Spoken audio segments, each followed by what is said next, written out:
¿Qué tal? Muy buenos días. En el marco de actividades que se desarrollan en el Congreso Internacional del 25º Verano de la Investigación Científica y Tecnológica del Pacífico, saludo a todos los jóvenes que se encuentran de manera presencial en este auditorio y saludo con agrado a quienes se encuentran conectados con la plataforma Zoom y el canal de YouTube del programa Delfín. Para ello voy a pedir a los jóvenes que se encuentran aquí presencial poner sus teléfonos celulares en silencio y también a quienes se encuentran conectados por Zoom, silenciar su micrófono. Gracias a ustedes que se encuentran reunidos el día de hoy en este espacio de manera virtual y presencial con un mismo fin, reconociendo el gran esfuerzo a pesar de la pandemia que se vive a nivel mundial, haciendo posible el intercambio y fortalecimiento de la cultura científica y tecnológica en México. Para ello quiero agradecer la presencia en este espacio que se encuentra conectado en Zoom y también a los que se encuentran conectados aquí presencial, pero quiero agradecer la presencia de Carlos Humberto Jiménez, él es el coordinador general del programa Delfín, a quien agradezco esté aquí con nosotros.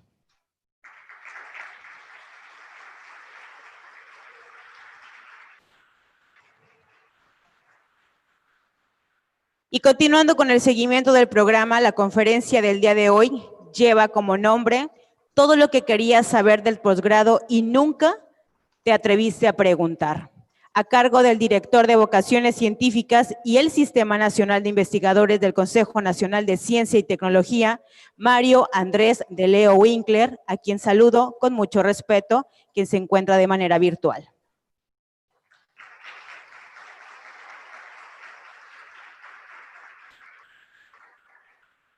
Y antes de continuar con su participación, compartiré parte de su trayectoria. Solamente voy a resumir en unas cuantas palabras, ya que su trayectoria es bastante extensa. Él es el doctor de Astrofísica por la Universidad Nacional de México, fue coordinador y director de Educación Científica del programa Fields de la NASA. Sus investigaciones y publicaciones en revistas arbitradas han sido sobre astrofísica, métodos informales de educación de la ciencia, métodos de la comunicación de la ciencia, entre otros temas. Y es por ello que los invito a todos los que se encuentran en este auditorio y de manera en Zoom, que tomemos en cuenta todas las indicaciones y que vayamos a observar lo que él nos va a compartir. Muchísimas gracias.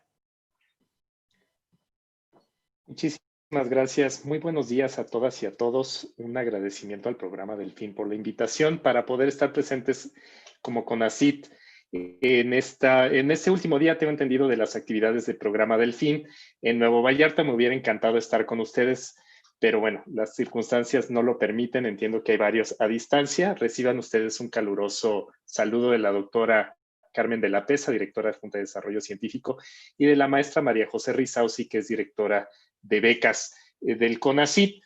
Me gustaría, conociendo además de qué se trata Delfín, de que impulsa además a las y los jóvenes a ser científicos, humanistas y tecnólogos que requiere el país, que tengan experiencias de investigación en las universidades y que además se puedan perfilar al posgrado, hablar un poco sobre qué es el posgrado, y qué secretos hay por ahí que nadie les comparte. Me gustaría hacer una charla muy sincera, graciosa en ciertos momentos, para que ustedes verdaderamente puedan tener herramientas para pensar en su posgrado a futuro. Verdaderamente los invito a que piensen que la vida de estudios no se acaba en la licenciatura. Y me gustaría ir compartiendo la presentación e ir iniciando. Al final, lo que más me interesa verdaderamente es conocer sus preguntas, entonces váyanlas preparando, no hay pregunta mala, todas son necesarias y habrá tiempo para ello. Nada más espero que se me pueda indicar por el chat si se alcanza a ver, o si alguien me puede indicar si se alcanza a ver girando la mirada. Tengo a varios en video. Supongo que sí. Bueno, las cuestiones de la distancia.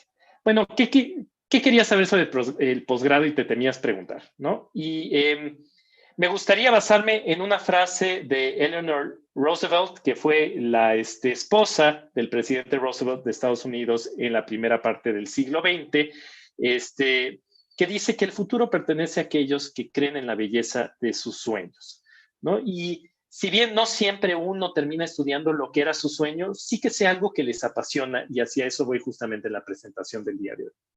Si ustedes están participando en el programa Delfín, ustedes son privilegiados. ¿Por qué? Porque en un país donde hay múltiples carencias y el acceso a la educación no necesariamente es fácil para todas y para todos, estar en el programa Delfín quiere decir que ustedes son lo mejor de las universidades de donde están estudiando y que han iniciado a hacer ciertos trabajos de investigación. Y eso, además de que están estudiando una licenciatura, indica que en nuestro país, dadas las grandes brechas y dificultades, es un gran logro. Déjenme darles unos numeritos para irnos poniendo en contexto, ¿no? El 58% de la población en México tiene estudios medianos superiores, o sea, por lo menos iniciaron el bachillerato, ¿no?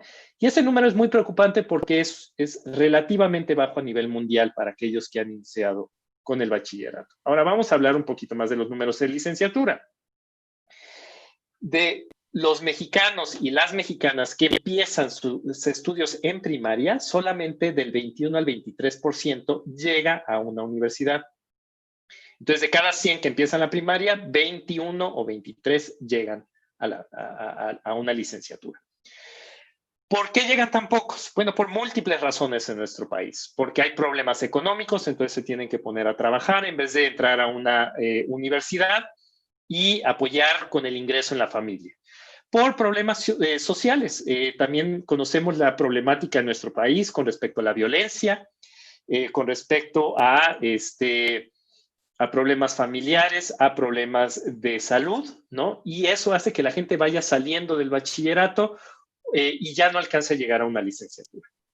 También sabemos, y es una realidad en nuestro país, que no existe la oferta necesaria para garantizar a todas y a todos lugares en las universidades, sean públicas o privadas, y entonces también hay una competencia que tiene que ver con los méritos personales y por lo tanto, pues aunque uno quisiera, de vez en cuando no es posible ingresar a la universidad y esto es algo pendiente por resolverse en nuestro país.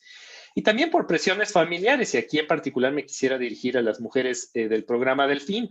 Hay muchas familias que pues presionan a las mujeres a encargarse del hogar, a encargarse de un marido o casarse y tener hijos y olvidarse de los estudios que todavía están pendientes por realizarse. Yo les indico, bueno, uno, si están en el programa Delfín, quiere decir que una de dos, o se independizaron de su familia y tomaron decisiones propias que celebro verdaderamente y ustedes han continuado por deseo propio a hacer investigación y estar en una licenciatura, o segundo, tienen un apoyo de sus familiares para estar ahí. Y eso también es de aplaudirse porque uno muchas veces depende de los padres para poder tomar la decisión de continuar con sus estudios.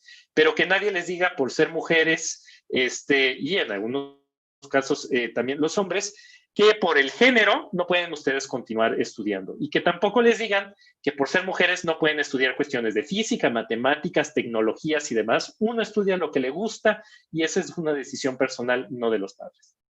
Bueno, entonces, de esos 20 o 23 que llegan de la primaria a la licenciatura, los que terminan la licenciatura solamente es del 7 al 25% de esos que ingresaron. Entonces, si hago yo los numeritos, de cada 100 que inician la primaria en este país, 2 a 6 terminan la licenciatura. Es un número extraordinariamente bajo y verdaderamente que nos debería de preocupar. Ahora, ¿por qué deja la gente, ya estando en la universidad, habiendo tenido ese gran beneficio de haber ingresado a la universidad y tenido un espacio a nivel licenciatura? ¿Por qué lo dejan? Pues por lo mismo, por problemas económicos. Si se ingresaron a una universidad privada es muy cara pagarla, si ingresaron a una pública pues puede haber problemas económicos en la familia que también hacen que dejen la licenciatura y se pongan a trabajar. Puede haber problemas familiares, decesos, enfermedades de los familiares, etcétera, que hacen que uno salga. Puede haber problemas educativos, que uno no esté bien preparado en la educación que ofrece este país a nivel básico y medio superior para atender la educación a nivel licenciatura, y por enfermedad también hay mucha gente que deja los estudios de licenciatura, ¿no? Por mencionar algunos casos. Les voy a presentar esta gráfica para que se espanten un poco. Esta gráfica indica cuál porcentaje de la población del país tiene 2 años de estudios de licenciatura concluidos. A esto se le llama a nivel mundial un nivel técnico. O sea, todavía no te haces licenciado, pero con 2 años se le llama un nivel técnico. Me voy a ir hasta arriba, Canadá, en el rojo más oscuro. El 54% de los miembros de su población tienen al menos 2 años de estudios en la universidad de licenciatura, ¿no? Y la pregunta es, ¿dónde creen ustedes que está en esta gráfica México? Entonces voy a permitir que corra la gráfica. Me voy a ir para abajo, para abajo, para abajo. Como verán, está Irlanda, Suecia, España, Alemania, República Checa y casi hasta el final, pero celebremos un poquito que estamos arriba de Italia porque siempre pensamos que Europa es mejor que nosotros. El 19% de los mexicanos tienen 2 años de estudios de licenciatura. Entonces, el nivel estamos casi hasta abajo de este listado y verdaderamente hay que seguir avanzando en este sentido, ¿no? Entonces, si ustedes ya están en el programa del FIN, están en una licenciatura, quiere decir que todo lo que acabo de mencionar, ustedes lo sortearon de alguna manera y seguramente hicieron una serie de grandes beneficios, sacrificios, justamente para estar en una licenciatura, estar en un programa del FIN. No es gratuito, sino que ustedes sacrificaron varias cosas, ¿no?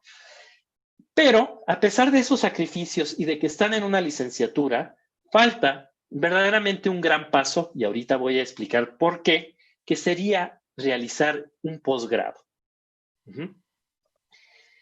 De las personas que ingresan a una licenciatura en México, solamente el 7% ingresará a una maestría.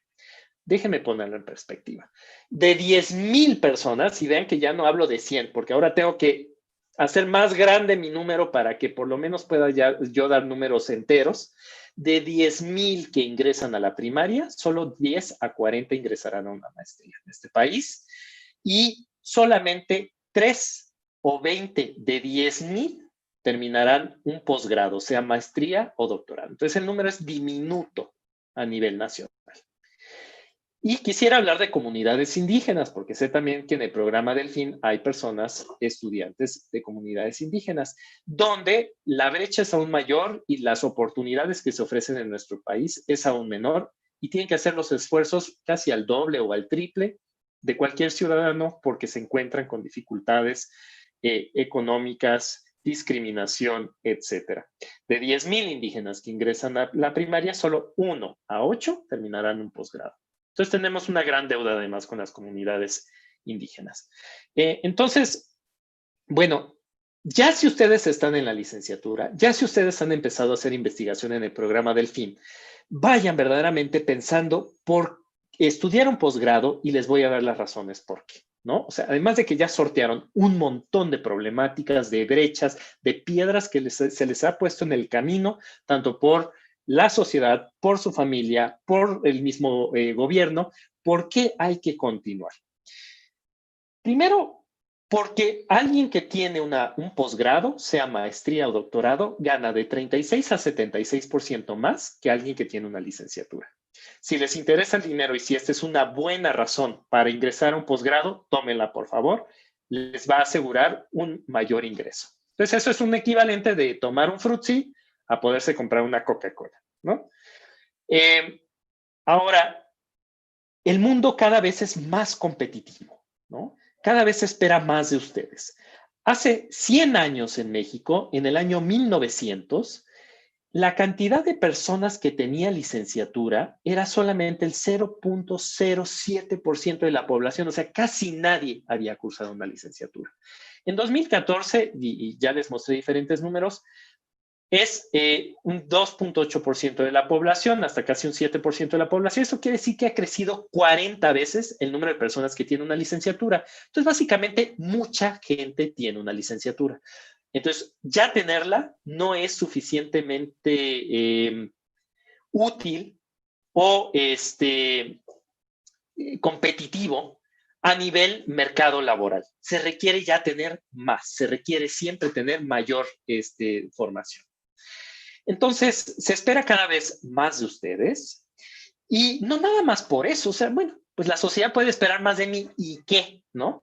Hay mucha gente que tiene este impulso y en particular si está en el programa del fin, creo que así es, que quieren enriquecerse más intelectualmente, quieren conocer más, quieren tener un reto diferente, o sea, lo que les da la licenciatura no es suficiente, hay que hacer más cosas y yo verdaderamente aplaudo a aquellos que quieren más de la vida, más retos, ¿no? Y además, pues en la licenciatura la aventura apenas comienza. Yo les voy a explicar, yo quería ser astrofísico, pero me di cuenta que a nivel licenciatura no hay astrofísica, ¿no? No hay astronomía. Entonces, bueno, la astronomía, la física estaba bonita, pero pues la aventura que yo quería, que era la astronomía, pues no se me estaba ofreciendo a nivel licenciatura. Y espero que ustedes se encuentren en el mismo sentido de, bueno, no hay suficiente aquí para satisfacerme a mí, para hacerme contento, quiero irme hacia posgrado, ¿no? Entonces voy a hacer varias preguntas, a ver quién me la puede contestar. ¿Quién de aquí, por ejemplo, a nivel licenciatura, ha publicado un libro? Que es lo que se espera de algún historiador, de algún humanista, de algún científico social, de un científico, ¿no? Rara vez vamos a encontrar un licenciado que ha publicado un libro, ¿no? O quién ha publicado un artículo humanista o científico con cientos de citas que la gente lo ha leído, lo ha citado y es algo verdaderamente medular para el desarrollo de la humanidad. ¿Quién ha cambiado paradigmas? O sea, decirnos que las cosas no se hacen así, sino se hacen de esta otra forma y hay que cambiar completamente de vista de cómo realizamos las cosas en este mundo, ¿no? ¿O quién ha hecho un descubrimiento de algo absolutamente nuevo que nadie había conocido antes en la historia de la humanidad? O incluso, y eso se vale, ¿quién ha estropeado aquí un estudio que duró meses, ¿no? Y eso sucede mucho cuando uno estudia en el posgrado, ya hace experimentos o hace trabajo de campo, pues hay veces que las cosas no funcionan como uno quiere y echa a perder algo que duró meses y hay que empezar de nuevo y hay que aprender de esos errores, ¿no? ¿O quién ha develado aquí secretos de la mente humana? O para aquellos que son amantes del arte, la arquitectura, ¿quién ha realizado una magna exposición artística en algún museo, en alguna galería, que la gente pueda ir y conocer justamente su arte, ¿no? O quién ha realizado un protocolo médico, o sea, proponer una nueva forma de tratar alguna enfermedad e ir teniendo varios pacientes sirviendo cómo van desarrollando un buen diagnóstico con una nueva propuesta de ustedes para atender esa enfermedad, ¿no? A lo que voy es de que todavía a nivel licenciatura, muchos de ustedes seguramente no han hecho lo que acabo de mostrar, ¿no? Y está esperándolos en un estudio de posgrado. Ahora, hay muchas áreas de frontera de estudios donde uno puede ir pensando que quiere hacer posgrado y voy a decir algunas cuantas, son algunas burradas mías. Yo estoy muy sesgado, me gustan las ciencias de física, matemáticas, pero bueno, en esas me voy a basar. Por ejemplo, las ondas gravitacionales que se descubrieron hace un trío de años nada más, suceden, por ejemplo, pensemos en el universo y el universo actúa como un gran charco. Cuando se avienta una piedra al charco, se generan ondas y esas ondas se esparcen a lo largo del universo y se detectan. Pues esas ondas llevan sucediendo miles de millones de años y la humanidad no las había detectado, a pesar de que Einstein las predijo hace cerca de 100 años. Entonces, los científicos las estudiaron la teoría detrás de estas ondas gravitacionales. Les estoy mostrando en el video cómo chocan dos agujeros negros y como verán alrededor de ellos generan estas ondas. Y esas ondas son las que se propagan a lo largo del universo. Y los científicos tuvieron que trabajar 40 años para generar un instrumento lo suficientemente preciso y delicado para detectar este choque de grandes agujeros negros en otro lugar del universo, aquí en la Tierra, ¿no? Entonces, después de 100 años, se dijo, lo que Einstein puso en numeritos, por fin lo podemos detectar con instrumentos en la Tierra. Y apenas estamos entendiendo esto, por decir un caso, ¿no? La genómica, por ejemplo, entender cómo estamos nosotros compuestos, qué podemos modificar con la genómica. Por ejemplo, ya podemos nosotros definir cuál va a ser el color de ojos o de piel o crecer nuevos órganos en ratones o en cerdos. Y eso nos va a ayudar también a generar órganos para trasplantes sin necesidad de seres humanos, por ejemplo. De que si alguien se muera para donar un órgano o que le quitemos a alguien un riñón, un pulmón para que lo done, ahora se están creciendo estos órganos en cerdos. Todavía no llegamos al nivel de que se pueda esto trasplantar a un humano, pero estamos avanzando ahí. Por ejemplo, ya hay terapias genéticas para combatir el cáncer. Si alguien desafortunadamente tiene un cáncer, pues había quimioterapias, había operaciones, pero actualmente la punta de lanza es decir, te voy a extraer un poco de sangre, voy a entender cómo está tu ADN compuesto y voy a hacer una medicina para ti. No funciona para el de al lado, funciona única y exclusivamente para ti y ataca al cáncer que te está afectando a ti. Y va modificando tu ADN. La automatización, o sea, ahora están trabajando en muchísimas empresas, Google, Apple, Tesla, etcétera, en generar automatización. O sea, ya tenemos coches, los Tesla, por ejemplo, que saben exactamente en qué carril están y entonces si uno está un poco despistado o detecta que hay un auto en el carril de al lado y que puede haber una colisión, te impide, por ejemplo, dar el volantazo. Te mantiene en el mismo carril. O si detecta que algún peatón se te pasa enfrente, te frena automáticamente para evitar un atropello. Entonces, y ya se está trabajando esta misma tecnología con los aviones. Entonces ya estamos en un mundo automatizado y hay que investigar todavía cómo se hace esto. Para aquellos que les gusta el arte, ahora se está avanzando muchísimo en el arte. Hay gente que ya hace arte basado en ciencia. Por ejemplo, lo que estoy mostrando aquí atrás de colorcitos es un artista que interpretó el número pi con colores y con objetos geométricos y generó esta pieza de arte que además se exhibió en un museo y se vendió por cientos de millones, cientos de miles de dólares, ¿no? Entonces, hay nuevos tipos de arte que se están desarrollando en conjunto con la ciencia. Para aquellos que les gusta la historia, la antropología, las ciencias sociales, la punta de lanza el día de hoy es no nada más ir a hacer trabajo de campo, ir a entrevistar a personas, ir a hacer trabajo de archivo, sino lo de hoy es utilizar grandes bases de datos, información de cientos de miles de personas o de millones de personas y poder hacer estudios de ciencias sociales. Entonces hay que saber un poco de cómputo, un poco de matemáticas y saber de ciencias sociales para poder integrar un estudio mucho más completo. La computación cuántica, por ejemplo, tenemos unas pocas computadoras a nivel mundial que utilizan los átomos para hacer cálculos. Ya no utilizamos chips, son átomos. E incluso los más expertos en este tema no terminan de entender exactamente cómo funcionan estas computadoras. Debe haber 6 o 7 personas a nivel mundial, y no estoy exagerando, se cuentan con los dedos de la mano, que entienden más o menos cómo funciona la computación cuántica. Entonces, saben construir los aparatos, pero no terminan de entender perfectamente cómo se hacen los cálculos en estos aparatos, pero son miles de veces más rápidas que las computadoras que tenemos. Entonces, ese es el futuro de la computación. Descolonizar el conocimiento. Nosotros estamos acostumbrados a estudiar las cosas como nos enseñó Europa cuando vinieron a colonizarnos hace 500 años. Y desprestigiamos el conocimiento que existe en nuestras comunidades, que viene desde tiempos prehispánicos, que tienen una forma muy particular también de conocer el mundo que los rodea, las problemáticas que los rodea y ofrecer soluciones diferentes a cómo la ciencia nos lo ha planteado desde Europa desde hace cientos de años. Entonces, también hay que girar la mirada hacia ese conocimiento un poco más ancestral, a entender que hay conocimiento muy localizado que es experto en múltiples áreas y que nos puede dar soluciones de la forma que no conocíamos. ¿Qué sé yo?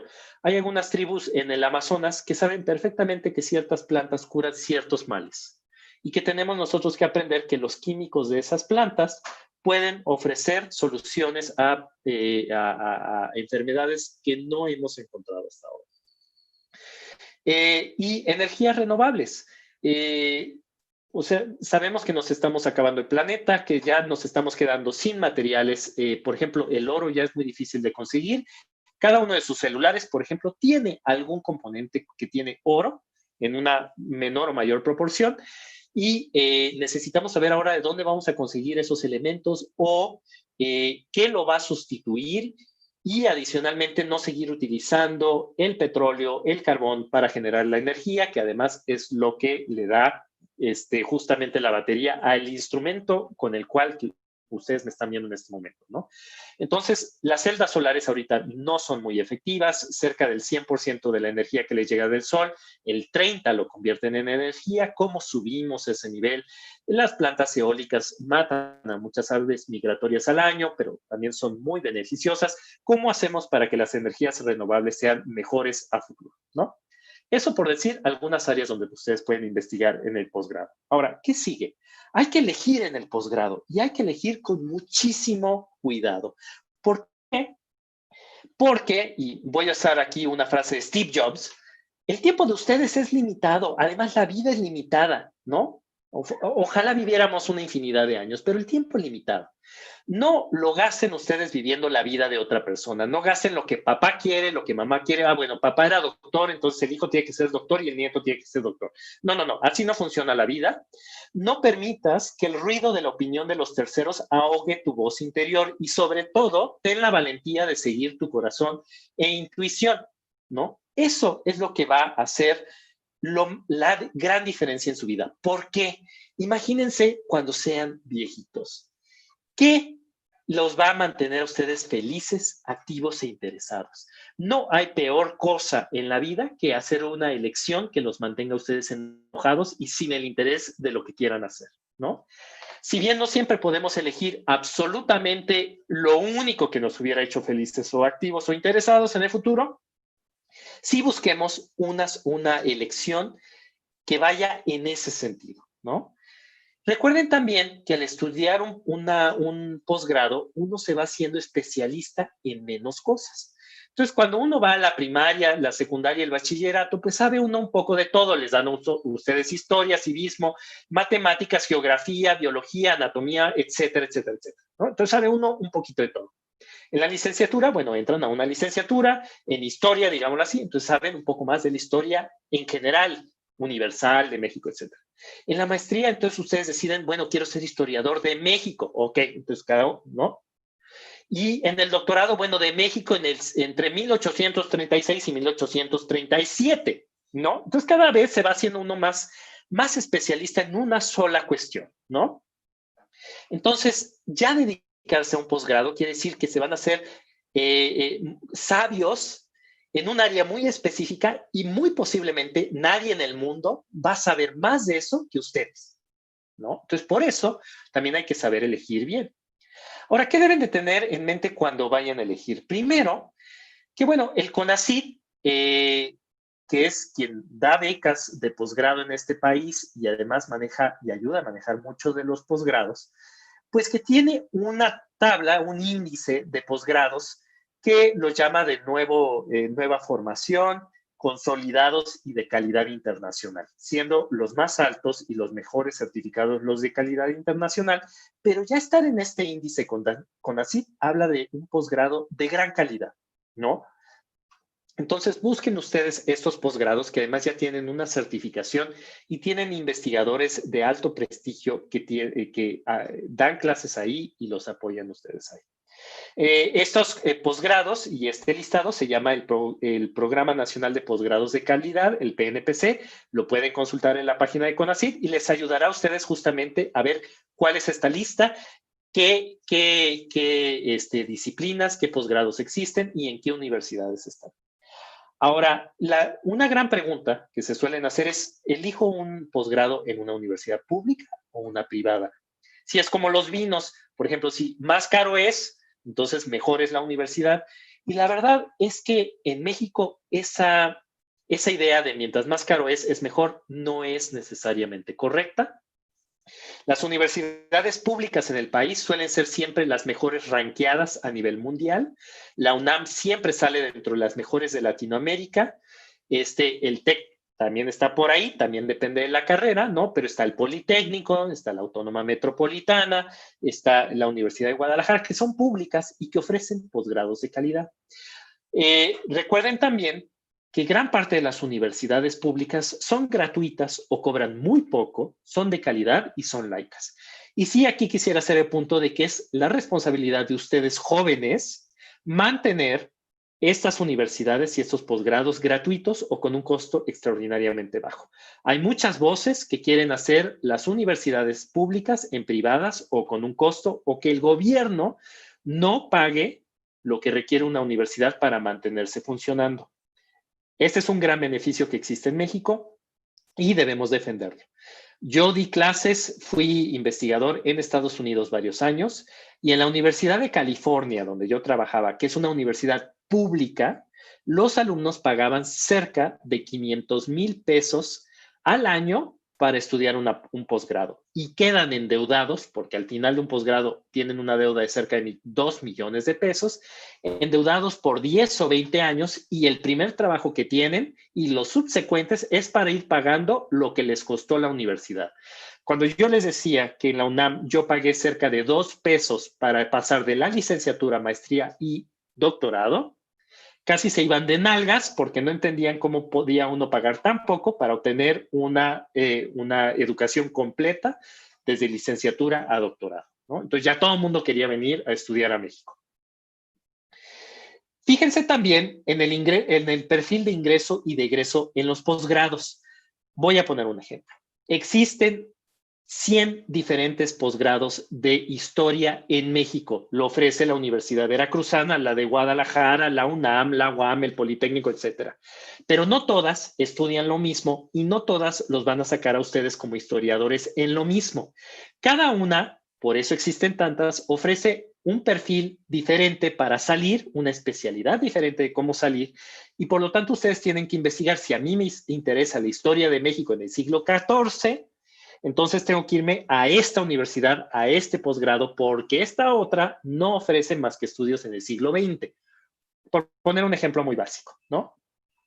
Ahora, algo que en verdad tienen que hacer, y el COVID lo hace complicado, pero les pido que busquen a través de las redes sociales formas de entrar en comunicación, es preguntar a los alumnos de ese posgrado qué opinan del posgrado, porque en la página web de cualquier universidad ustedes van a ver que ese posgrado es lo máximo, es maravilloso, tienen los mejores maestros, los mejores investigadores, el mejor perfil y el mejor programa. Y la verdad es que claro que ninguna universidad les va a decir, bueno, cojeamos de esto, los maestros no son tan buenos. Nadie se los va a decir. Se los va a decir el alumno que está allá adentro y que está o muy feliz o se lamenta de su decisión o tiene algunos comentarios.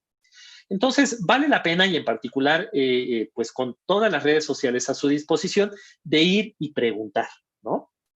Ahora, no pongan todos los huevos en una misma canasta. No digan, bueno, yo nada más quiero estudiar en la UNAM y a fuerza voy a aplicar en la UNAM, y si no queda en la UNAM, pues ya valió, ¿no?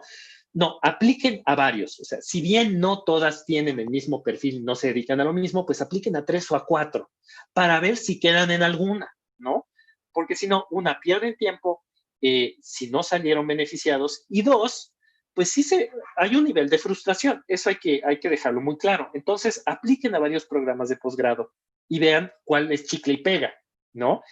Consideren también que, a diferencia de la licenciatura, un posgrado sí es de tiempo completo, ¿no? Es muy difícil trabajar mientras uno está en un posgrado, y uno tiene que dedicar por lo menos de 8 horas al día a un posgrado. Yo pasaba en el posgrado de astrofísica cerca de 13 horas al día entre clases, tareas, porque dejan una cantidad de tareas, ¿no? Y proyectos de investigación. Entonces, consideren eso. Ahora, por eso, justamente, es bueno tener un buen promedio y considerar aquellos posgrados que están en el listado de CONACYT, que muy seguramente ofrecen becas. Entonces, como no tendrán oportunidad de trabajar al mismo tiempo, una beca por lo menos solventará parte de sus necesidades económicas. Piensen también, cuando vayan a entrar a un posgrado, qué quieren hacer y cómo se visualizan de 2 a 5 años, o sea, a mediano plazo, ¿no? Si salgo de una maestría que dura 2 años, ¿cómo quiero verme al tercer año, ¿no? Trabajando en una empresa o haciendo más investigación, o ya entrando a poner mi propio negocio. O sea, ¿qué es exactamente lo que quieren hacer? ¿Cómo se visualizan? Continuar estudiando. Yo estudié 14 años desde la licenciatura hasta un postdoctorado. Entonces, la pregunta es exactamente qué es lo que quiero hacer, ¿no? Y cómo me visualizo. Ahora, hablemos de los beneficios de un posgrado, no nada más de que van a ganar más dinero, sino el posgrado es hacer lo que le gusta a uno, como ya mencioné, ¿no? Uno entra a alguna licenciatura porque hay algo en común en esa licenciatura que nos interesa, pero verdaderamente todas estas materias son lo que nos gusta. O sea, yo llevaba cálculo en física y la verdad es que me daba mucha hueva el cálculo, ¿no? A mí me gustaba la astronomía. Entonces, ya dedicarme a un posgrado que tenía que ver con la astronomía, pues me hacía muchísimo más feliz que estar viendo cálculo, ¿no? Les permite, y ya ustedes hicieron algo de investigación en el programa Delfín, profundizar justamente en estos proyectos, ¿no? Incluso en Delfín, ustedes pueden decir, bueno, a mí no me gustó este proyecto. Eso es muy bueno de estos programas. No nada más son oportunidades y experiencias positivas. Hay algunas que pueden ser negativas que son muy buenas. Decir, bueno, yo no quiero dedicarme a esto, lo intenté, tengo razones para decir que no, ahora quiero irme al proyecto de al lado. O simplemente las ciencias no son para mí, igual y las humanidades son para mí. Entonces es muy bueno tener estas experiencias y también saber hacia dónde se va enfilando uno en el posgrado. Recuerden también, como vengo diciendo, algunos de estos posgrados de calidad tienen becas y entonces ustedes se olvidan de trabajar, si bien no les va a permitir viajar por el mundo, comprarse un auto y una mansión, sí les permite tener una renta, comer decentemente, ¿no? Y seguir estudiando y dedicarse única y exclusivamente a eso. Y eso, bueno, conlleva a que van a subir de peso. A mí me salieron algunas lonjitas con la beca CONACYT, ¿no? Ahora, otra cosa de un posgrado es que por lo regular se espera de ustedes que convivan con otras comunidades científicas del país y del mundo y les permite conocer nuevos lugares. O sea, se espera que vayan algunas semanas a algún congreso o vayan algunas semanas a hacer investigación en otra institución diferente a la que lo realizan y se hace un poquito, perdón, así se llama, pero de turismo académico. Si a ustedes les interesa conocer diferentes lugares del mundo, un posgrado les abre esas puertas también. Y además genera uno grandes amistades en el posgrado. O sea, uno tiene los amigos de la primaria y esos van a ser pues los cuates de toda la vida, ¿no? Pero la gente que ustedes conocen en el posgrado y en la licenciatura es gente que tiene el mismo interés que ustedes, que hablan el mismo lenguaje, o sea, que si les interesa no sé qué de la anatomía del corazón, pues tienen un lenguaje común y se van a entender mucho más que con sus amigos de la primaria. Entonces, las amistades que se generan a nivel licenciatura y posgrado son muy particulares, son las mejores amistades, por lo menos a mi gusto, que van a crear y con las que van a tener una cercanía mucho más afín. Adicionalmente, viajar pues les va a mejorar su vinculación. O sea, algo muy malo que puede suceder, y voy a hablar de eso un poquito más adelante, es, bueno, yo estudié en la UNAM y voy a seguir en la UNAM y solamente voy a trabajar con gente de la UNAM. No, eso no funciona. Eso se llama endogamia y al final del día genera muchos vicios. Conocer a gente de otros lados dice, bueno, yo no quiero trabajar en la UNAM, quiero trabajar, me gustó Guadalajara y además conocí Guadalajara y quiero vivir en Guadalajara y conocí a mi novia en Guadalajara. Entonces, abrí todo otro mundo, otra perspectiva, otra gente con la que quiero trabajar y otra gente con la que quiero convivir, ¿no? Entonces, ir conociendo estos lugares, ir conociendo otros lugares, mejora su vinculación. Ahora, ya sé qué programa de posgrado voy a elegir, sé cuál es su perfil de ingreso, de egreso, cómo está constituido, si está bien o mal el posgrado, etcétera. Ya pregunté. ¿Y ahora qué? ¿No?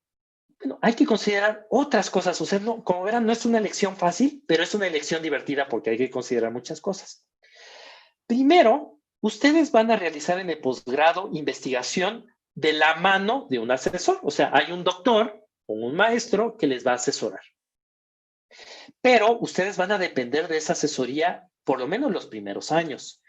Y tienen que elegir muy bien quién va a ser ese asesor, porque necesitan ustedes a alguien que tenga el tiempo para ustedes y que les apoye. Por lo regular, lo que uno quiere es al mejor científico de esa universidad, de ese instituto, de ese departamento, que ese sea su asesor, ¿no? Las llamadas vacas sagradas.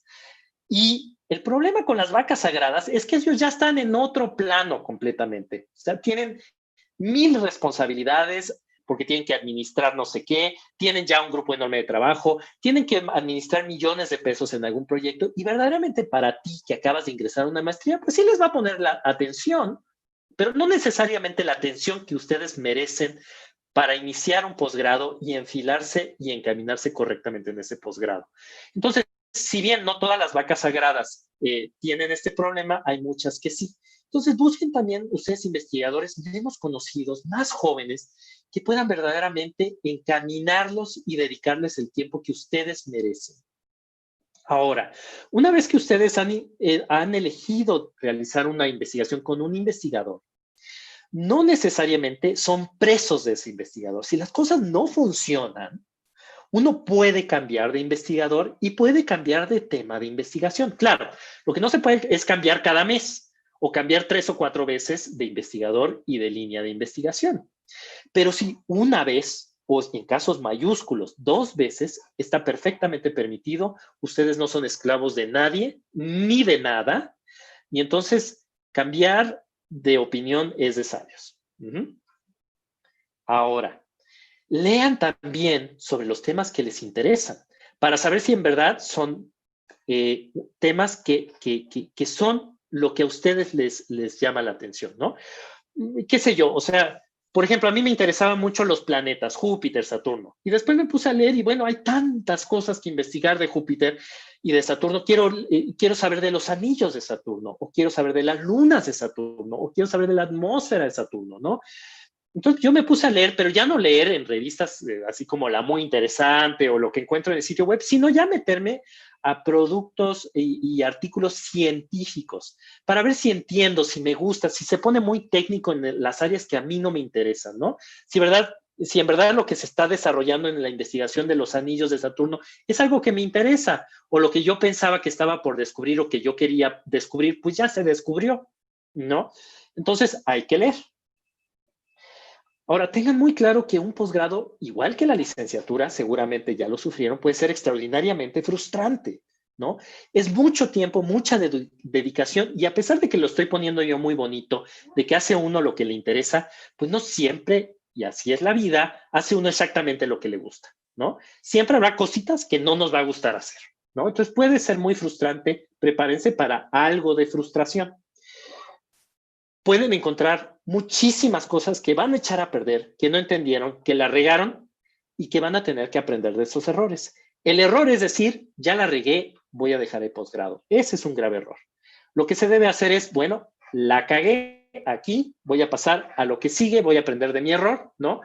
Y eso es lo que debe hacer todo buen científico. O sea, esa gente, esas vacas sagradas que ustedes conocen, la regaron 1000 veces y lo que los hizo excelentes en su campo, es decir, por ahí no iba, ahora voy a hacerlo por acá. Ajá.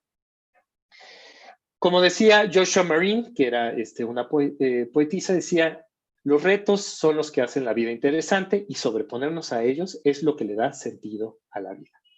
Ahora, aquí sí me quisiera yo enfocar a las mujeres y decir que aquellas que les han dicho que por ser mujer no pueden ser ingenieras o físicas, o cualquier otra área que les guste, y también a personas de comunidades indígenas que ciertas áreas no son para ustedes, esas son chingaderas.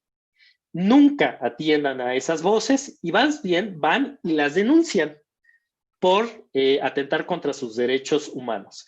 Uno puede dedicarse a lo que quiera, a lo que se le hinche, y nadie puede decirles lo contrario. Si lo encuentran en la familia, por favor, desoigan a esa persona. Si lo encuentran en una institución, van y lo denuncian. Aquí no, en este país, somos libres de decidir lo que queramos y nadie debería de coartar su libertad para realizar lo que ustedes quieran hacer. Y bueno, las oportunidades deberían ser las mismas para todas. Yo he visto muchas veces cómo se les cierran las puertas a mujeres y a personas de comunidades indígenas. Insisto, denuncien porque esto se debe de acabar de raíz y no teman cualquier afectación que puedan tener por esto. La persona que denuncien va a salir afectada, ¿no? Cuidado con el síndrome del impostor. Esto nos sucede a todos y tarde o temprano lo van a encontrar. Van a estar con un grupo de alumnos en el mismo posgrado y van a decir, fulanito es mucho mejor que yo y yo no estoy entendiendo estas cosas y seguramente alguien se va a dar cuenta que yo no sé las cosas bien y me van a correr del posgrado. Uno interioriza esto afecta a todos los investigadores, a todos los miembros de un posgrado de un nivel mayor o menor. Sépanlo que a todos nos afecta Y no es que uno se esté escondiendo, que es uno peor que el otro, no, todos tenemos capacidades diferentes, todos creemos en algún momento que somos peor que el de al lado, y al final del día somos mejores en algo comparado al de al lado. Que nunca crean ustedes que están a punto de ser descubiertos de que son malos en algo. Para nada. Todos tenemos debilidades y fortalezas. Eviten, esto era lo que yo les decía hace rato, de que yo estudié en la UNAM y me quiero quedar en la UNAM y solo voy a trabajar con gente en la UNAM. Eso se llama endogamia, ¿sí? Cuenten bien los números de dedos de la persona que están viendo aquí enfrente. Tiene 6 dedos, es un caso real en India, y seguramente sus padres fueron hermanos o primos. Eso va degenerando las generaciones y va generando estas deformaciones en las personas. Eso mismo genera la endogamia, quedarse con gente de una sola institución, trabajar con una persona de sola esa institución y solo dedicarse a esa institución, tarde o temprano va a degenerar las cosas. Salgan, conozcan, pregunten, vean que hay formas de solucionar y estudiar la misma cosa desde diferentes perspectivas a nivel mundial. Por eso no se queden con una idea. Es muy sabio salir y ver cómo se ataca el mismo problema desde diferentes puntos de vista en el mundo. Piensen siempre en colaboraciones nacionales e internacionales y eso justamente les va a dar esta visión más amplia del mundo y cómo resolver los problemas o qué otras problemáticas hay por resolver en el mundo. Aprendan inglés, chicos. No se les está preguntando, se les está diciendo aprendan inglés. A nivel mundial, las publicaciones están a nivel inglés, nos guste o no, y ustedes van a tener que tratar con esto tarde o temprano. Por favor, vayan desde ahora tomando cursos que les ofrece su universidad para ser mejores en el inglés. Y a pesar de todo lo que he dicho, que son un montón de responsabilidades y cosas que hay que atender, hay que tratar de divertirse lo más posible porque si no la vida no tiene sentido. Hay que divertirse a pesar de todo lo que acabo yo de decir e irse encaminando a lo que a ustedes les gusta hacer. Ahora, quisiera hablar de experiencias, ¿no? O sea, yo ya hablé de cómo estudiar un posgrado, las vacas sagradas, la gente que hizo grandes cosas por el mundo, por la humanidad, por estudiar más y ser expertos en un área. Y yo les quería hablar de una experiencia de estos grandes científicos, ¿no? Entonces dije, bueno, les voy a hablar de Isaac Newton, ¿no? Pues Isaac Newton descubrió pues, la gravedad, hizo las ecuaciones de la gravedad, descubrió el cálculo, además, ¿no? Era un genio. La verdad es que Isaac Newton era de hueva absolutamente, era un puritano que bueno, no estoy sugiriendo que lo hagan, pero aquí lo ven ustedes con un telescopio atrás de ellos, pero le faltaba un poquito como pues dirigir el telescopio para ver a la vecina de vez en cuando, o bueno, al vecino si era gay, no sé, Isaac Newton, ¿no? Le faltaba un poquito divertirse. Era una persona aburrida, encerrada en su casa, que tenía además múltiples problemas con los miembros de su comunidad, ¿no? Entonces dije, no, este no es el mejor ejemplo para compartirles a ustedes. Después, Nikola Tesla, esta es una foto verdadera de su laboratorio, especialista en el electromagnetismo, y trabajó para el gobierno de Estados Unidos en el siglo XIX, 1890 y tantos, y gran parte de los experimentos todavía no se conocen, o sea, están clasificados. Era una persona demasiado excéntrica, a mi gusto, para ponérselas como ejemplo, porque no nada más estaba completamente loco, tenía unas locuras tan particulares. Les voy a decir una. Él tenía una secretaria y la secretaria de vez en cuando iba al trabajo con un collar de perlas. Y el señor la mandaba directita a su casa porque le tenía terror a las perlas. Vayan ustedes a preguntar. Entonces tampoco creo que Nicolás Tesla es el mejor ejemplo para las y los jóvenes. Después otro gran ejemplo. Mi favorito quisiera decir que es Isaac Newton, es el científico que yo más admiro. Pero Albert Einstein sin duda es el gran científico del siglo XX que predijo muchas cosas que hasta ahorita se están pudiendo comprobar. Pero Albert Einstein es la persona más común y corriente que se les pueda imaginar. Tuvo hijos, los quería mucho, tuvo una esposa, las quería mucho, le gustaba mucho convivir en familia, le gustaba andar en bicicleta, caminar por la ciudad y ¿qué cosas especiales voy a hablar de Albert Einstein que no sepan sobre su vida? Y Richard Feynman, a quienes lo conozcan, que es el siguiente científico del que quisiera hablar, que fue el gran físico después de la muerte de Einstein, pues era un asqueroso misógino que trataba a las mujeres como objeto, tenía prostitutas en las fiestas, y verdaderamente creo que no es un buen modelo de rol. Entonces, ¿de quién voy a hablar? ¿Quién es el gran científico de que voy a hablar que pues ustedes aspiren más o menos a hacer? Pues, y es un momento donde quisiera hablar un poquito de mí. No quiere decir que sigan mis pasos. Yo no soy el gran científico para nada. más bien soy el anticientífico. Más bien quiero decirles con este ejemplo que las cosas no suceden como uno la planea y que la vida va dando muchos giros y hay que tener eso en mente. Déjenme irme a cuando yo era joven.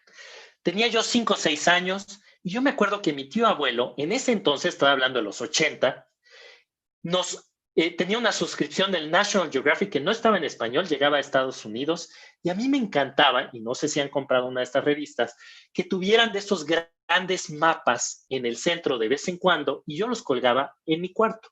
En particular, los que tenían que ver con el universo me llamaban mucho la atención. Siempre tenía uno de estos pósters, y me encantaba saber más de los planetas, de sus lunas, de sus características. Me los aprendí todos de memoria.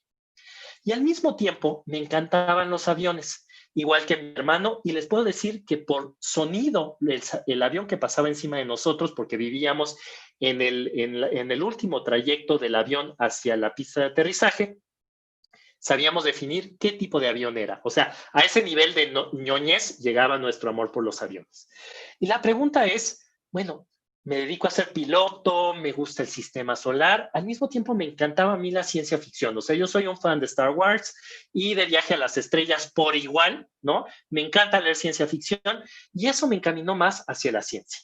Entonces, me encantaba el sistema solar, participaba yo en ferias de ciencias. En la secundaria incluso generamos como un proyecto, pues, palillos chinos que se pudieran comer, porque imagínense cuántos árboles se tiran para generar palillos chinos de madera, ¿no? Entonces, pues, generemos unos que se puedan comer, salvamos árboles, y al momento de meterlo en la soya, pues, todos los que hicimos de cosas que se podían comer se deshacían, y entonces decidimos ponerles croquetas de animales a esos palillos chinos, dárselas a probar a nuestros amigos de la secundaria, quienes nunca se enteraron que tenían comida de animales adentro, y así fuimos avanzando a nivel escuela, a nivel distrito y demás, pues con nuestros pequeños experimentos que hoy en día posiblemente no estarían muy bien vistos, ¿no? Pero ir a las ferias de ciencias además nos expuso, como seguramente ahorita en Delfín, a amistades que tienen el mismo interés por desarrollar experimentos, etcétera, etcétera, ¿no? Entonces se generan buenas amistades ahí.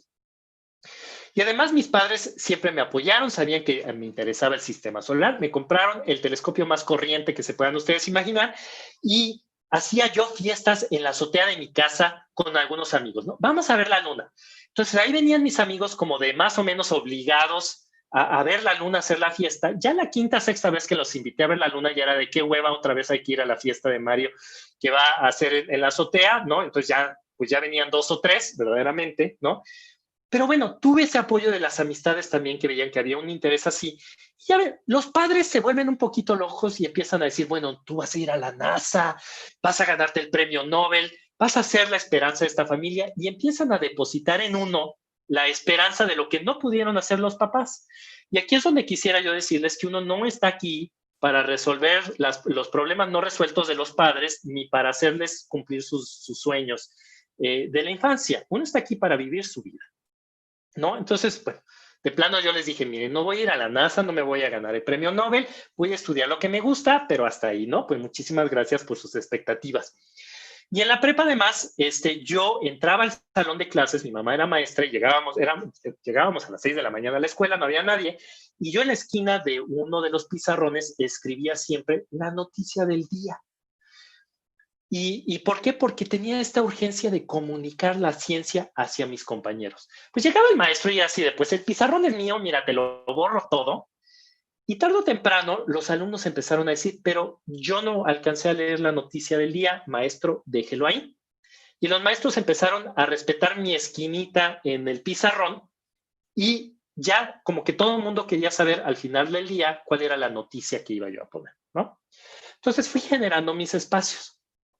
Al mismo tiempo, insistía yo, me gusta el sistema solar, quiero estudiar sistema solar, y tarde o temprano leyendo me di cuenta que en México no hay licenciaturas que estudien el sistema solar. Entonces dije, bueno, que el sistema solar no, hablemos más en general, quiero estudiar astronomía. Y bueno, el detalle es que en México no hay licenciaturas de astronomía. Bueno, entonces ya me chingué, ¿qué hago? Entonces, pues, ¿qué es lo más cercano? Pues estudio física. Física sí me lleva a estudiar astronomía en un posgrado. Entonces, cuando iba yo a entrar justamente a la UNAM, que hice el examen de admisión y todo, la UNAM entró en huelga, y entonces me quedé yo sin la posibilidad de entrar a la licenciatura, Y entonces dije, bueno, ¿qué hago mientras está en la universidad de huelga? Pues, ¿qué es lo otro que me gusta? Pues los aviones, ¿no? Ya no me dediqué a ser un piloto porque soy muy distraído, voy a matar a alguien estrellando el avión contra una montaña. Mejor me dedico a la física, pero mientras está en huelga la UNAM, pues me voy a trabajar al aeropuerto. Entonces ahí le hice de ayudante en el aeropuerto, le decía yo dónde estaba la sala, no sé cuánto, a un viajero internacional. Me esperé a que saliera la UNAM de la huelga y me puse a trabajar. Y como estuvimos un año en huelga, la universidad quiso reemplazar ese tiempo perdido. Entonces no tuvimos vacaciones durante año y medio. El viernes terminaba uno un semestre y el lunes empezaba uno el nuevo semestre debiendo tareas del semestre pasado, exámenes del semestre pasado, y fue muy frustrante estar 3 semestres sin vacaciones de por medio. Pero yo seguía con este interés de comunicar la noticia del día. Entonces formé la Sociedad de Astronomía de la Facultad de Ciencias de la UNAM. Fui a preguntar y llevé mi telescopio. Ese telescopio chafa que me compraron mis padres hace años, me lo llevé a la universidad, me lo llevé a la facultad y en la noche hacía observaciones en la plazuela. Algunas veces me quitaban los de seguridad, pero tuve que ir a hablar con las autoridades y les expuse, ¿por qué no hacemos un pequeño club de astronomía? Me dan autorización de poner el telescopio, no le cobro a nadie, ¿no? Y vemos la luna y por lo menos hacemos que la gente pues, esté más feliz aquí en la noche. Entonces, por lo menos, bueno, ya me iba enfocando yo a la astronomía, que si bien no estaba a nivel licenciatura, pues ya estaba haciendo yo algo de astronomía a nivel licenciatura, ¿no? Terminé la licenciatura y se me dio la oportunidad de hacer una estancia de estudios en el Vaticano, que tiene el observatorio astronómico más viejo del mundo. Lo crean ustedes o no, los sacerdotes jesuitas tienen el observatorio más viejo del mundo. Entonces, como ya les dije, salí y conocí el mundo, vi cosas diferentes de cómo se hacen las cosas a nivel mundial, estudié astrobiología, que es la búsqueda de la vida en otros lugares del universo. Creer que nosotros en la Tierra somos los únicos seres vivos e inteligentes del universo es una falacia. Y después dije, bueno, ahora sí voy a ponerme a estudiar en la maestría la astronomía, porque ya existe. Ya llegué a lo que me gusta, por fin voy a ser absolutamente feliz. Y bueno, llegué, como ya les dije, y me frustré muchísimo porque había materias que verdaderamente no me interesaban, que tenían muchísimas matemáticas. Me cansé porque, como ya les dije, estaba yo 13 horas al día ahí. Y al mismo tiempo aprendí muchísimas cosas nuevas, a programar, a las cuestiones de las galaxias, de los planetas, de las estrellas. Y me dediqué a algo que se llama lentes gravitatorias, a las cuales no voy a entrar ahora por cuestiones de tiempo, pero utilicé en un posgrado en México, en la UNAM, los telescopios más grandes del mundo que estaban en España. Y viajé a España y conocí a España y utilicé esos telescopios. Y también se me dio la oportunidad de viajar a Francia y estudiar en Francia y conocer, les muestro, la ciudad de Toulouse, que es también un patrimonio de la humanidad de la UNESCO, igual que la Ciudad de México, que es hermosa, y conocer a los franceses y aprender francés y comer comida francesa, ¿no? Entonces, la universidad misma me pagó todo eso, el CONACYT también, y tuve la oportunidad de conocer otros lugares. Y mis papás seguían con la chingadera de vas a acabar en la NASA y vas a sacarte un premio Nobel, y además, dije, a ver, aguántense tantito, no, estoy estudiando una maestría, ¿no? Estoy haciendo lo que me guste, no pongan esas expectativas en mí. Pero al mismo tiempo de que estaba yo estudiando en Francia, astrofísica, astronomía, me estaba dedicando a la divulgación. Seguía yo con mi esquinita en los pizarrones en la cabeza. Yo quería comunicar esta pasión por la astronomía. Y me di cuenta que mucha gente, que esa era mi verdadera pasión y que mucha gente tenía que ser convencida de que, bueno, la astronomía así única y exclusivamente en el posgrado no era lo que a mí me interesaba. Yo tenía otros intereses además de la astronomía y que la astronomía daba para hacer esto también. Entonces hice muchas cosas, publiqué en revistas, hice entrevistas en periódicos, me dedicaba a hacer estas observaciones con telescopio, trabajé muchísimo con niños, trabajé mucho con grupos vulnerables, con grupos en una cuestión socioeconómicamente difícil, trabajé con niños enfermos terminales en los hospitales y les llevábamos los telescopios para que pudieran entretenerse un rato. Y encontré mi verdadera vocación. Posterior a hacer todo esto y sacar un doctorado, seguí con el postdoctorado, y el postdoctorado es ahora seguir haciendo tu investigación ya de una forma más individual en una nueva institución. Entonces me fui a la Universidad de California y ahí, además de hacer astronomía, me dieron una plaza para justamente hacer la comunicación de la ciencia que a mí tanto me interesaba. Y por fin alguien profesionalmente entendió que yo podía hacerlo y que podía dedicarme a este nicho muy particular dentro de la ciencia.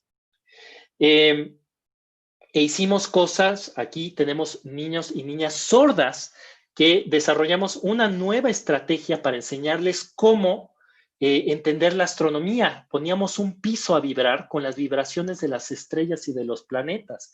También trabajamos con sordomudos. Trabajo mucho con gente que está en prisión, porque me gusta mucho que esa gente también vea que hay una posibilidad fuera de prisión. Y mucho con gente con escasos recursos económicos. A mí me gusta mucho comunicar a la gente que siempre ha tenido una barrera para entender mejor la ciencia y poderles emocionar justamente de la ciencia. Y pues yo estudié para ser astrónomo, pero todo ese conocimiento me dio la posibilidad de publicar relativo a enseñar la ciencia a diferentes personas. Y entonces me volví científico, pero en un área para enseñar la ciencia. Entonces, todo lo que va uno aprendiendo le permite desarrollarse en muchísimas diferentes áreas. No está uno necesariamente enfocado a lo mismo. Y muy a pesar de lo que yo decía, acabé trabajando para la NASA, como así querían mis padres, ¿no? Entonces, para que vean que las cosas no siempre funcionan como uno quería, no siempre la vida va por el camino que uno estaba planeando. Y tarde o temprano, ustedes mismos van a generar el camino que los va a llevar a tener algún beneficio y alguna alegría con la que ustedes pueden visualizarse felices, entretenidos y complacidos con la vida cuando sean más grandes.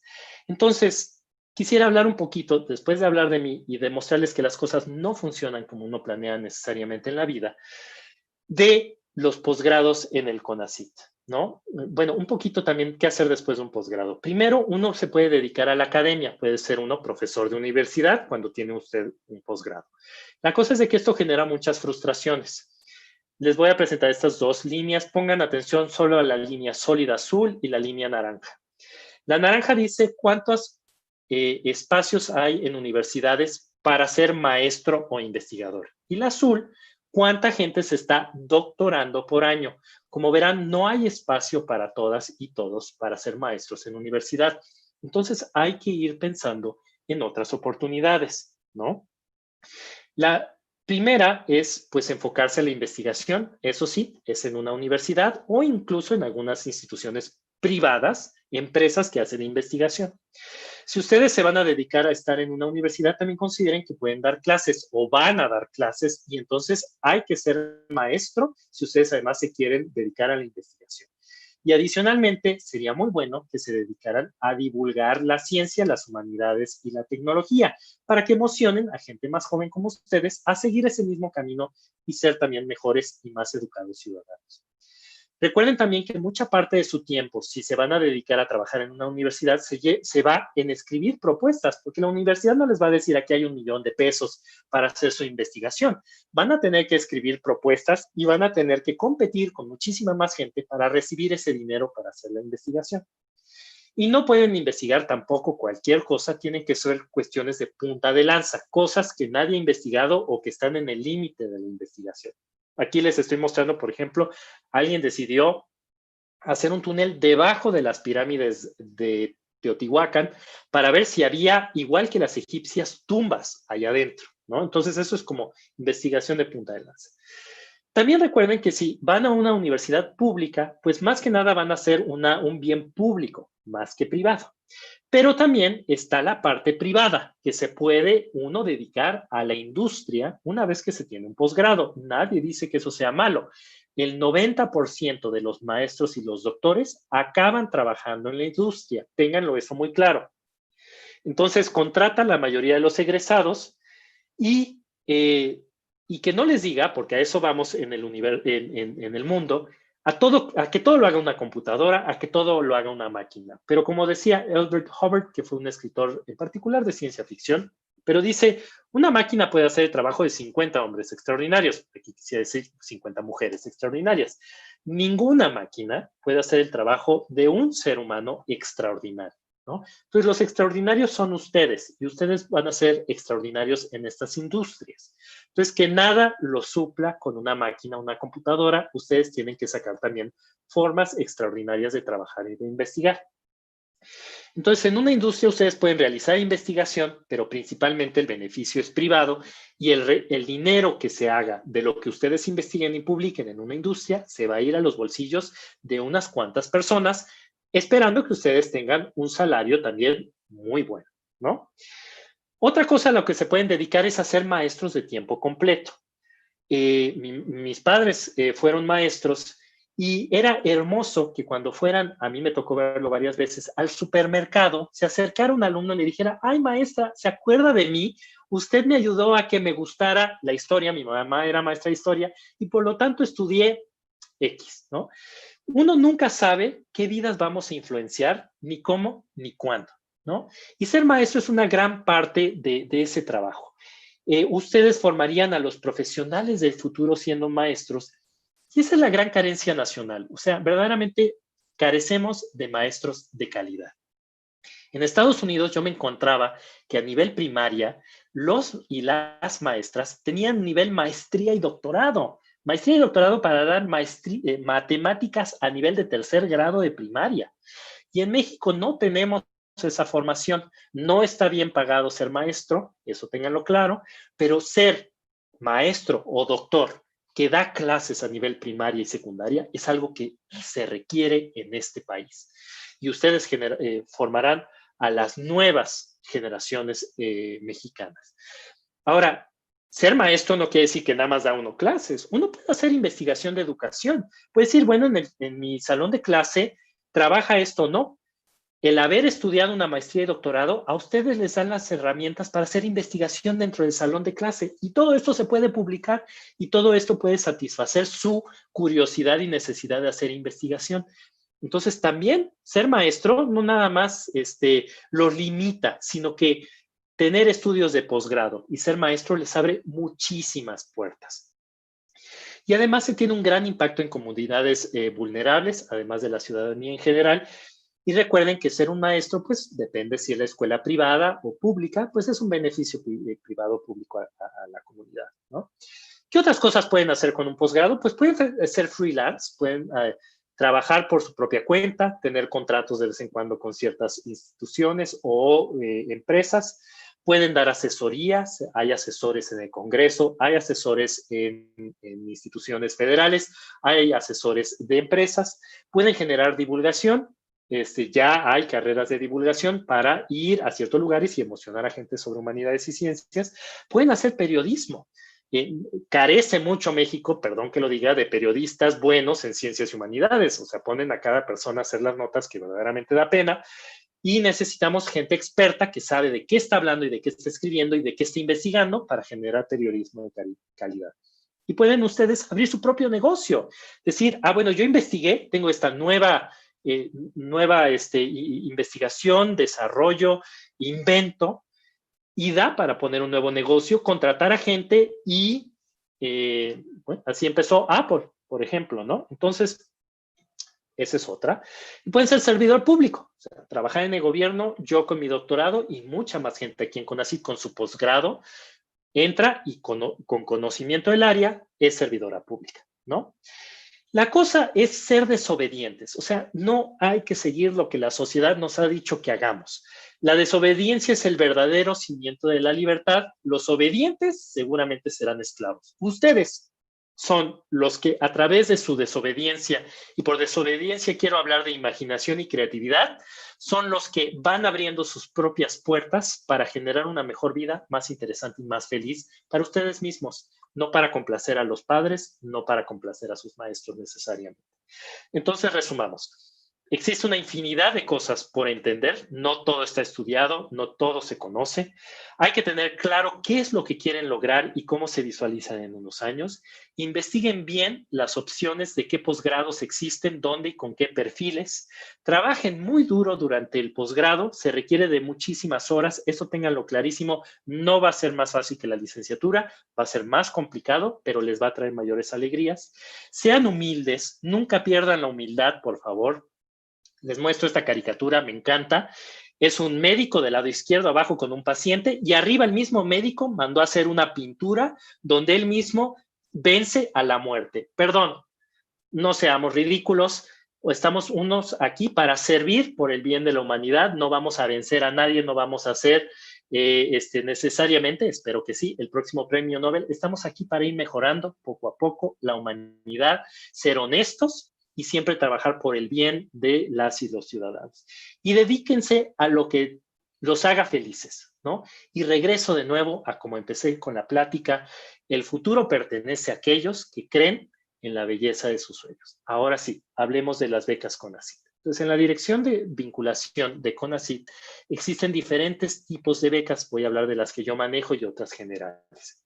Hay becas para realizar maestría y doctorado en estos diferentes programas del PNPC, que ya les dije que son estos que están certificados por el CONACYT, tanto para realizarlo a nivel nacional como para realizarlo a nivel extranjero. Hay muchas más becas a nivel nacional que en extranjero.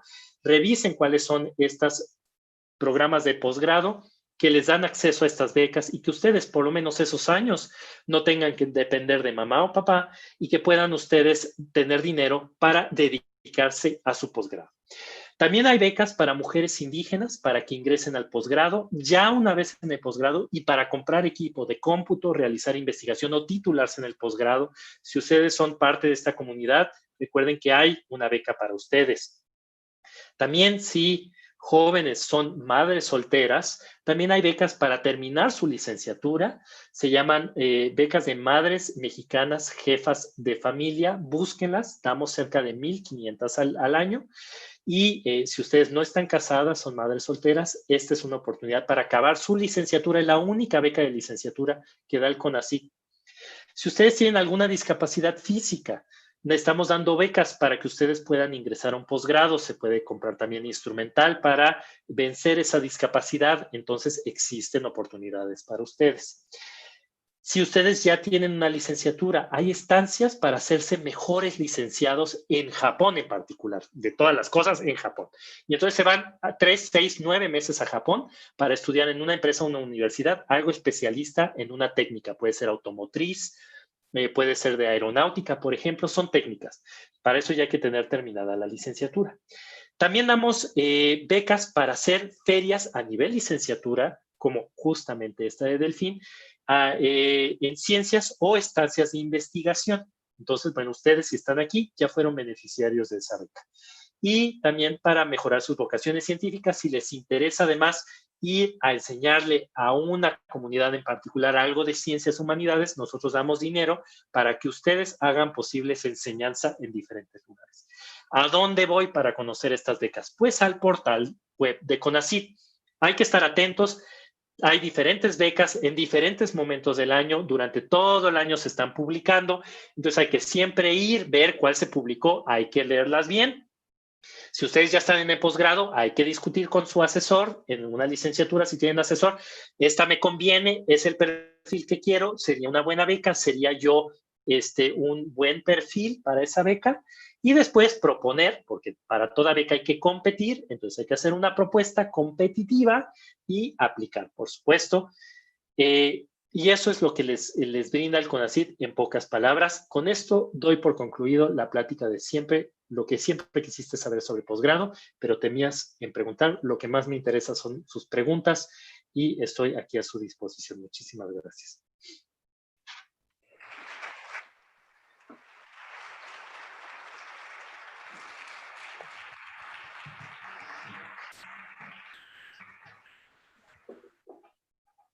Gracias a Mario de Leo Winkler por esta conferencia que nos acaba de compartir. Y como ustedes saben, tenemos un protocolo en este evento y las reglas aquí cambian, y es por ello que vamos a hacer una dinámica bastante rápida para que él pueda compartir algunas de las dudas.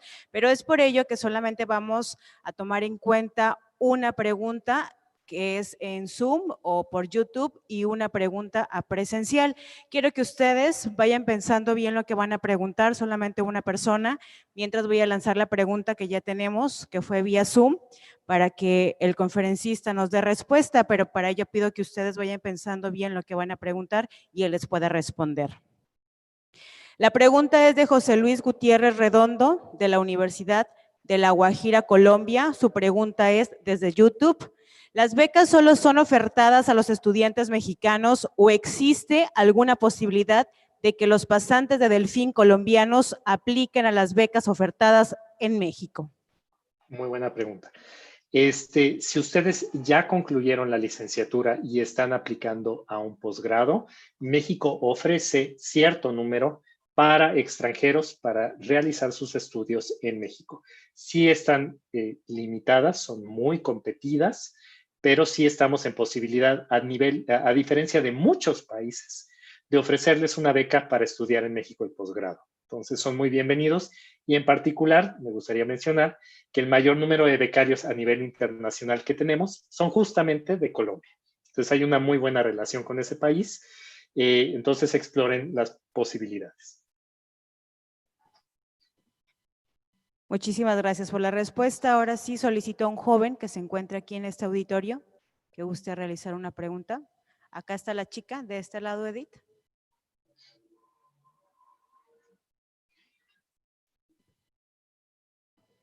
Muy bien. Hola, buenos días. Soy Luz Daniela Macías Becerra, de la Universidad Autónoma de Nayarit. Tengo dos preguntas súper rápidas. Me habían comentado que para obtener una beca de CONACYT en posgrado debo de saber al menos 3 idiomas. Y la otra pregunta es que si me titulo por maestría, ¿es más fácil conseguir una beca de CONACYT? Gracias. A ver, complétame la pregunta, perdón. Si te titulas por maestría, ¿es más fácil conseguir una beca CONACYT a nivel doctorado? Que si te titulas por tesis, perdón, ¿es más fácil tener una beca de maestría? Sí, muy bien. A ver, la primera parte de la pregunta, no, yo nunca he visto que se requiera saber de un idioma para tener una beca, excepto si estás aplicando una beca en el extranjero. Ahí sí tiene que haber una congruencia entre el país que has elegido, la universidad que has elegido en el extranjero y la lengua que se da, en la cual se dan los cursos allá.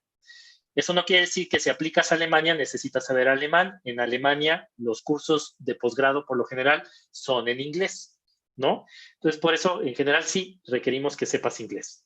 Pero para las del extranjero, en nacionales, yo no tengo entendido que el CONACYT requiera idiomas. Lo que sí lo requiere es el programa de posgrado.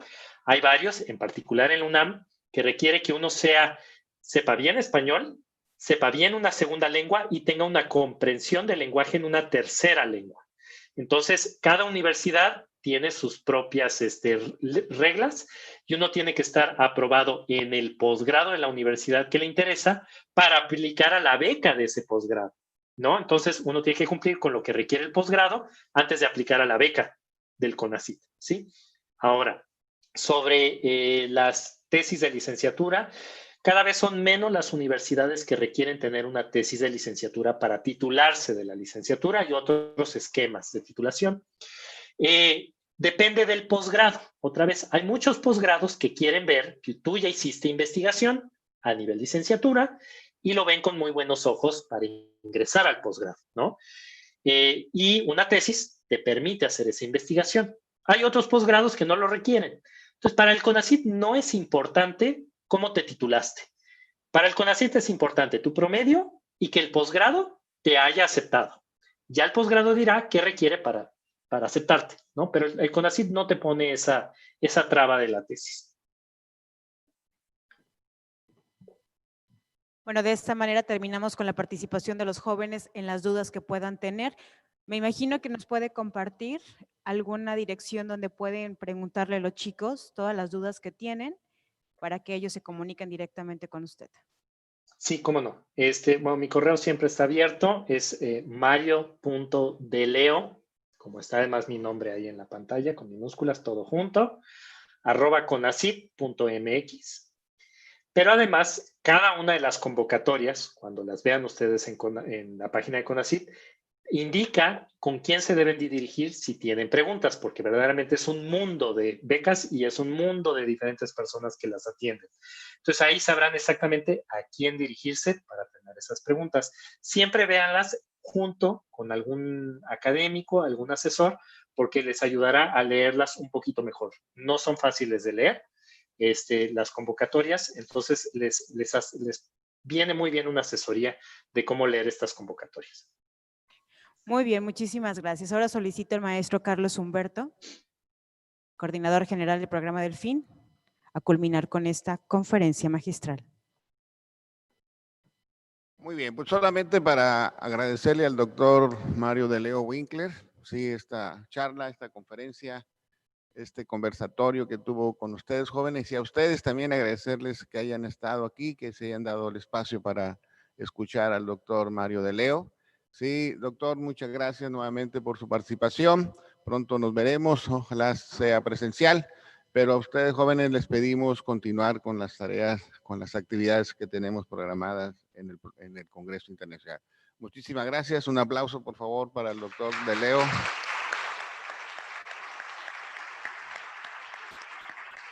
Son muy amables, muchas gracias. Un placer estar con ustedes. Doctor. Gracias. Feliz día, feliz fin de semana. Hasta luego.